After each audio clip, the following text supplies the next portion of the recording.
USA legislators warn Mexico of Chinese vehicle security threats. U.S. lawmakers have urged the new Mexican president-elect to address potential national security concerns related to Chinese connected vehicles produced in the country. Following similar discussions across multiple countries, as software-based vehicles become increasingly common, Mexican President Claudia Sheinbaum, who took office on Tuesday, was urged by a group of 20 Democrats in Congress to begin considering plans for connected vehicles made in Mexico by Chinese automakers, as detailed by Reuters. The group, as led by Michigan Representative Alyssa Stotkin and U.S. Senator from Ohio Sherrod Brown, sent a letter to Sheinbaum to create a national review system for connected EV production, and to send a delegation to the U.S. by early 2025 to further discuss the concerns. We believe that this body of data, under the control of the Chinese Communist Party,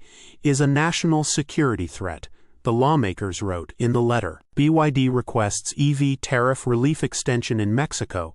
Others who signed on included U.S. Senators Tammy Baldwin W.I., Gary Peters M.I., and Debbie Stabenow M.I., among several others. The group has also warned that data collected could be used for surveillance, or in certain extreme cases, they could even be remotely controlled via the Internet and internal navigation systems. Chinese automaker BYD has been considering plans to build a factory in Mexico, which the company estimates would create around 10,000 jobs. The letter also follows a proposed ban on Chinese and Russian vehicle software made in the U.S. last month, and expected to limit both hardware and software in automobiles using Wi-Fi, Bluetooth, satellite, or cellular systems to connect to various networks. Most modern vehicles also include a variety of cameras, microphones, GPS systems, and more, especially as electric vehicles (EVs) continue to increase in popularity. The U.S. Department of Commerce has warned